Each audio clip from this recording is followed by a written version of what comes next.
Hi mga idol, may piplex po ako sa inyo na binili ko sa online.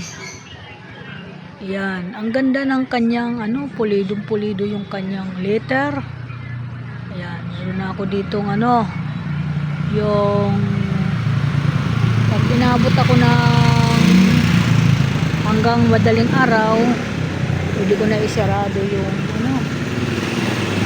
isarado yung aking harap ng tindahan at nakabukas lang yan. Alam na ng mga bumibili yan na nakabukas ako. Pero kung di ko naman kaya magbantay ng ganong oras, ayan, uuwi ako, matutulog ako. Yan, kaya alam mo naman, ang matanda laging antukin sa gabi, tapos madaling araw gising na.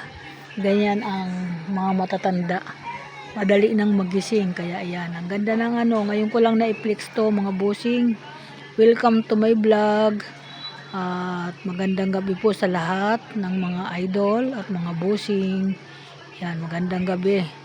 Yan, nagdilig kasi ako ng halaman ko dito sa labas kasi naglagay ako sa labas ng aking halaman. Yan, nilipat ko kasi dito yung halaman ko nga nando sa bahay, sa malapit sa pinto ko. At dito ko nilagay sa harapan ng tindahan ko. Yan, marami na gugulat. Sabi nila ang ganda daw ng aking halaman. Ayan oh, may kulay pa yan oh. Ano mo, ang ganda mga busing oh, ang ganda ng halaman ko. Lalagyan ko pa po ito dito ng halaman sa sa may gilid, meron pa ako diyan lalagyan. Ayan oh.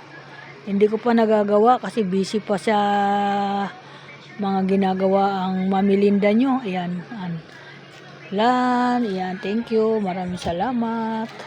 Gabi na po dito pero napakatahimik na lugar namin. Tingnan mo naman oh. Saan ka nakakita nitong lugar namin? Walang mga tao sa kalsada, mga nasa loob lahat. Makikita mo lang dito, ayan, mga ganyan, kapa-isa-isang naglalakad. Ayan, hanggang doon yan, lahat ng lahat ng kalsada namin dito. Walang mga tao, kahit tahimik ang lugar namin dito. Walang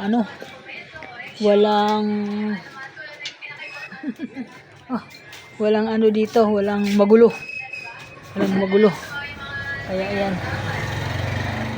Kaya napakaganda ng lugar namin, napakatahimik, walang nagtatakbuhan, walang naghahabulan, walang nagbabatuhan. Ayan ang lugar namin. Kaya napakaswerte namin dito sa aming napuntahan na napakababait pa ng mga kapitbahay ko. Ayan, mabait naman dito lahat ang tao. Thank you so much. Welcome to my vlog.